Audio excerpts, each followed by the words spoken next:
품격 있는 아재매 여러분 안녕하십니까? 빨간 아재입니다. 자고 나면 터져나오는 대장동 사업을 둘러싼 의혹. 지금까지는 이재명 지사를 향한 의혹보다는 오히려 국민의힘과의 연결고리가 고구마 줄기 엮듯이 딸려나오고 있습니다. 그런데 국민의힘이 이재명 지사를 향해서 제기하고 있는 의혹의 핵심은 당시에 왜 공영개발을 하지 않고 민간 자본을 끌어들여서 그 민간 사업자들이 비상식적으로 엄청난 수익을 거둬갈 수 있게 만들어줬느냐, 그 배후에 이재명이 있는 것 아니냐, 이게 의혹의 핵심입니다. 근데 이재명 지사는 오히려 당시에 공영개발을 반대하고 민간개발을 해야 한다라고 주장을 했던 사람들이 국민의힘, 당시의 새누리당 소속의 시의원들이었고, 그 반대를 무릅쓰고 도시개발공사를 설립해서 공공과 민간이 공동으로 개발하는 방식을 취해서 결과적으로 5,500억 원에 달하는 개발이익을 환수하지 않았느냐. 그리고 지금에 와서 그렇게 엄청난 돈이 남았다라고 하는데, 그래서 성남시에서 추가로 920억 원을 추가로 환수를 했고, 그리고 이 사업을 구상할 당시에는 지금처럼 부동산 경기가 좋지 않을 때였다, 이렇게 주장을 하고 있습니다. 누구 말이 맞는지 확인하기 위해서 이재명 지사가 성남시장으로 취임했던 2010년부터 18년까지 8년치의 성남시의회 회의록을 전수 분석을 했습니다. 그 결과를 여러분께 지금부터 공유해드리겠습니다. 자, 우선은 2011년 10월 제6대 성남시의회 도시건설위원회 회의록입니다. 새누리당 김재노 의원의 발언입니다. 사업을 시행하는 데 있어서 성남시가 그 공영 방식을 굳이 하려고 하는 이유가 뭡니까? 차라리 민영 방식에 굳이 이 시점에서 새롭게 그런 사업까지 벌릴 이유가 있습니까? 차라리 우리가 이런 부분이 전문 분야가 아니잖아요. 전문 분야, 전문직을 가지고 있는 사람들한테 맡기세요. 이러면서 민간 개발을 촉구를 합니다. 이어서 같은 해 11월에 열렸던 성남시의회 본회의 회의록입니다. 마찬가지로 새누리당의 박완정 의원의 발언입니다. 성남시는 막대한 지방채를 발행해 위례신도시 분양아파트 건립에 3,400억 원, 대장동 도시개발 사업에 4,526억 원을 사용할 예정에 있으며, 결론적으로 이재명 시장은 1조 원이 넘는 지방채를 발행하면서 약 8천억 원에 이르는 돈을 개발 사업에 쏟아부을 예정이라는 얘기인데, 과연 이 사업이 성공할 수 있을지 걱정이 앞을 가립니다. 그래서 지방채 발행에 반대를 합니다. 당시에 이명박 정부 하에서 공영개발에 반대를 하고, 그리고 지방채 발행이 사실상 불가능한 상태였기 때문에 그 맥을 같이 하는 발언입니다. 그리고 더불어서 이 사업이 성공할 수 있을지 그 사업성에 대해서도 우려를 하고 있죠. 자, 이어서 해를 넘겨서 2012년으로 갑니다. 본회의에서 새누리당 박영일 의원의 발언인데요. 노골적으로 민영 개발을 주장합니다. 대장동 개발은 원래 민영 개발이 원칙이었습니다. 민영 개발을 하고자 한 내용이었습니다. 우리 이재명 시장께서 성남시장이 된 이후에 개발 허가권이라는 이 막강한 권한을 가지고 대장동 개발 허가를 해주지 않는 것으로 알고 있습니다. 원래 대장동 개발은 민영 개발의 중심에 있었기 때문에 민영 개발 회사가 이익이 얼마 남든 손해가 나든 개발 허가를 해주셔야 한다고 생각합니다. 이러면서 노골적으로 민영 개발을 요구를 하고 있습니다. 이때 성남시 의회에 올라온 안건이 도시개발공사 설립을 위한 의회 의견 청취권이었습니다. 그런데 이 박영일 의원을 비롯해서 새누리당 의원들 10명이 의견 채택안에 반대를 하고 도시개발공사 설립을 즉시 중단해야 된다라는 내용으로 수정안을 제출하기도 했었습니다. 이 무렵에 지역 주민들의 여론조사라든지 또는 설명회 장에서의 주민들의 의견을 들어보면 찬성 의견이, 도시개발공사 설립에 찬성하는 의견이 압도적이었습니다. 하지만 이렇게 새누리당 의원들은 줄곧 반대를 했고요. 이해 2012년 연말에 도시개발공사 설립을 위한 조례안, 그리고 13년 새해 본예산 처리까지 막아섰습니다.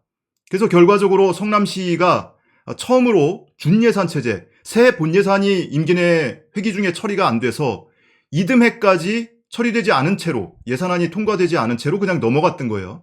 그래서 2013년 넘어가면서 연초에 급하게 임시회가 소집됩니다. 1월 7일에 본회의가 열렸는데요. 여기에는 도시개발공사 설립 조례안, 그리고 새해 본예산안이 다시 이제 상정이 됐습니다. 이때 이영희 의원, 새누리당 성남시의회 대표의원이었습니다. 이영희 의원의 발언을 보시면 도시개발공사 이 문제가 정말 우리 예산보다 먼저인지 다시 한번 묻고 싶습니다. 왜 이재명 시장께서 또 민주통합당이 이렇게 밀어붙이려고 하고 있습니까? 다시 한번 말씀드리지만 이 부분은 저희들이 보류해서 다음 회기에 예산과 나머지 절차 이 부분을 합의해서 할 수 있도록 제안하는 바입니다. 이러면서 여전히 해가 넘어갔음에도 불구하고 도시개발공사 설립에 반대를 하고 있습니다. 결과적으로는 이 조례안이 통과가 됐습니다. 통과가 됐는데 새누리당 내에서 이탈표가 생긴 거예요. 그래서 새누리당에서 그 해당 의원을 제명 처리를 하는 등 이렇게 소속 의원들을 징계하는 일까지 벌어지고요. 또 별도의 기자회견문까지 배포를 하면서 썩은 정치 노름을 멈춰라. 도시개발공사 설립을 당장 중단해라. 이렇게 제3 촉구하기도 했었습니다. 결과적으로 조례는 통과가 됐고요. 2013년 준비 작업을 거쳐서 2014년 1월 1일자로 성남시 도시개발공사가 출범합니다. 자, 이후에 열린 임시회에서 다시 한번 이 새누리당 대표의원 이영희 의원이 발언을 합니다. 교섭단체 대표연설인데요. 대장동과 일공단 결합 개발은 즉각 중단해야 합니다. 대장동 택지개발 이익으로 일공단을 공원화하겠다는 것은 선거용 사기 정책입니다. 개발 이익을 단정 지을 수 없으며 설령 개발 이익이 발생하더라도 일공단 공원화를 위해서는 2020년 이후에나 가능합니다. 임기가 몇 개월 남지 않은 이 시장은 대장동 플러스 일공단 결합 개발 방식을 즉각 중단하고 미래 세대를 위해 차기 시장에게 넘겨야 합니다. 이전까지는 도시개발공사 설립에 줄곧 반대를 해오다가 이것이 실제로 설립이 되고 출범까지 하고 났는데 그 이후에도 집요하게 사업을 중단하라고 요구하고 있는 겁니다. 근데 새누리당 시의원들이 얘기하는 이 일공단 공원화 사업은 선거용 사기 정책이다 이렇게 주장을 했는데요. 실제로 계획대로 사업이 시행됐습니다. 자, 이렇게 임기를 마치고 선거를 통해서 이재명 시장 2기 그리고 7대 의회가 출범을 합니다. 이 시기는 도시개발공사는 이미 출범을 했고 사업자, 민간 사업자를 선정하고 특수목적법인을 만들고 이런 시점입니다. 이 시점에는 이미 돌이킬 수는 없으니까. 그런데 여야 의원들 공히 사업성을 우려를 합니다. 이재명 지사가 지금 얘기하고 있는 것처럼 당시에는 지금처럼 부동산 경기가 좋지 않았다라는 것이 이 회의록을 통해서도 확인이 됩니다. 자, 먼저 도시건설위원회 회의록입니다. 새누리당 김영발 의원의 발언을 보면요. 제가 그래서 이 앞전에도 지적할 때 만약에 내부 수익률 그리고 SPC 구성을 할 때 참여할 수 있는 출자자가 나타나겠느냐고 의문을 제기했습니다. 우리 수익률도 떨어지지만 그쪽의 수익성도 담보할 수 없습니다. 라면서 이 사업성, 수익성에 대해서 좀 회의적인 발언을 하죠. 여야가 공히 이 수익성에 대해서는 우려를 하던 시점입니다. 민주당의 박호근 시의원의 발언도 한번 보시죠. 지금 경기가 안 좋다 보니까 우리가 분양이 잘 될 것으로 생각했는데 아파트는 그래도 분양이 좀 수월하다고 보여져요. 그런데 그 동네의 단독 택지나 상가가 분양이 안 될 수 있는 소지가 상당히 있거든요. 지금 현재의 경기로 봤을 때 그랬을 때도 굉장히 큰 차질이 생길 것 같아요. 이러면서 여야 공이 이 사업성에 대해서 수익성에 대해서 회의적인 이런 발언을 이어갑니다. 자, 이 사업은 결과적으로는 2015년부터 본격적으로 사업자를 선정하고 사업이 진행이 됐습니다. 이재명 지사가 이 시의회 반대 때문에 5년이 걸렸다 이렇게 이야기하고 있는데요. 지금 보신 것처럼 2010년부터 이렇게 사업이 본격화되기까지 2015년, 그러니까 5년, 6년이 걸렸던 겁니다. 이 새누리당 시의원들은 도시개발공사 설립하지 마라, 공용개발하면 안 된다, 민간개발, 민영개발해야 된다, 허가해줘라 하면서 본예산 통과까지 발목을 잡고 또는 조례안, 찬성안, 자당 시의원 제명 조치까지 하고 이러면서 격렬하게 반대를 해왔습니다. 그런데 지금에 와서 왜 공영개발을 안 해서 민간 사업자 떼돈 벌게 만들어줬느냐 이렇게 주장하는 것은 뭔가 앞뒤가 맞지 않죠.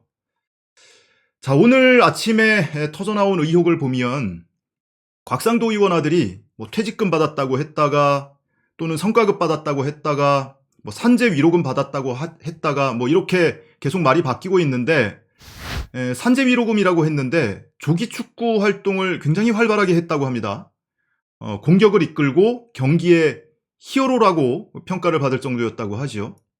그리고 드디어 윤석열 전 총장과의 연결고리도 등장을 해요. 윤석열 전 총장의 아버지가 화천대유 대주주의 누나한테 집을 팔았다. 이런 이야기가 또 단독 보도로 보도가 되기도 했습니다. 파면 팔수록 국민의힘과의 연결고리만 이렇게 냄새를 폴폴 풍기고 있습니다. 자, 오늘 영상은 여기서 마치겠습니다. 오늘 영상이 유익했다면 좋아요와 구독 눌러주시고요. 영상이 올라올 때 남들보다 조금 빨리 받아보고 싶어 하시는 분들은 종 모양 알림 버튼도 눌러주시면 고맙겠습니다. 감사합니다.